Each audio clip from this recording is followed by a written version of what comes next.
तो जो परिणाम आएंगे वो बड़ा संदेश देंगे नैना। और उधर ये कहा जा रहा है कि जो भी जनादेश आएगा उसका सम्मान करेंगे। तो अब सुर थोड़े से बदले, आमिर का रुख कर लेते हैं। आमिर, सुर बदल रहे हैं अब थोड़े थोड़े से। मनोज तिवारी से का अभी हम बयान सुन रहे थे तो वो ये कह रहे हैं कि हाँ जो जनादेश होगा, लेकिन जीत के लिए अभी भी आश्वस्त हैं, तैयारियां उन्होंने भी की है और 48+ सीटों का दावा कर रहे हैं।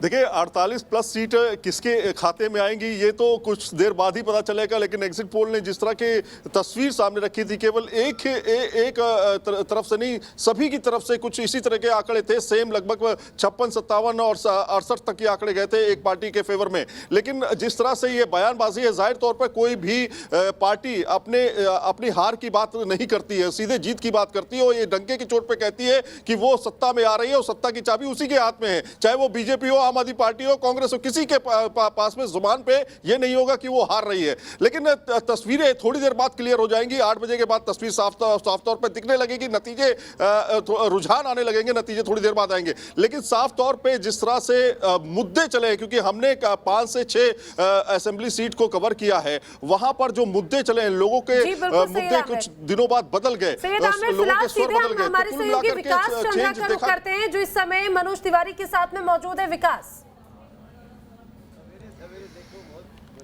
जी, मनोज तिवारी जो दिल्ली बीजेपी के अध्यक्ष हैं अभी निकल रहे हैं और उन्होंने साफ दावा किया है कि वो 48 सीटें बीजेपी को आएंगी और बीजेपी की सरकार बनेगी। और फिलहाल वो दीनदयाल उपाध्याय की पुण्यतिथि पर माल्यार्पण करने के लिए जा रहे हैं।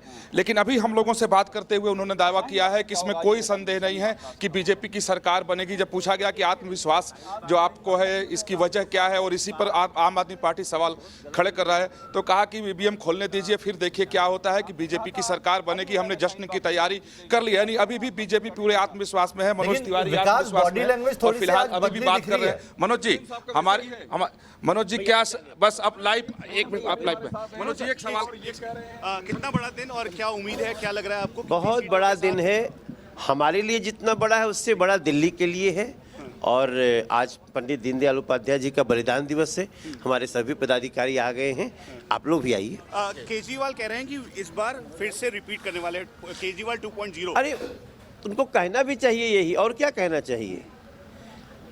मगर मेरा विश्वास है कि आज दिल्ली का जनादेश भाजपा के पक्ष में होगा, आपकी सरकार बनेगी 100%, ऐसा मेरा अनुमान है। यानी मनोज तिवारी फिर दावा करें कि 100% हमारी सरकार बनेगी। लेकिन विकास, बॉडी लैंग्वेज चेंज है आज अनुमान पे आ गए हैं। पिछली बार दावा था, आज अनुमान पे आ गए।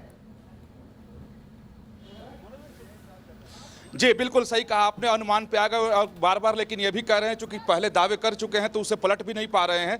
कहना है कि देखिए जब ईवीएम खोलने दीजिए, जो मैंने 48 सीटें कही थी, हो सकता है कि वो 49 हो जाए, हो सकता है कि वो 55 हो जाए और मेरी सरकार बनेगी। हमने भी जश्न की तैयारी कर रखी है। चलिए, जो आप तीनों बने रहिए हमारे साथ, आपसे और ज्यादा आगे बात करेंगे और डिटेल लेंगे, ये भी जानने की कोशिश करेंगे कि पहला रुझान कब तक हम दर्शकों तक पहुंचा पाएंगे। लेकिन एक छोटा सा ब्रेक लेना होगा।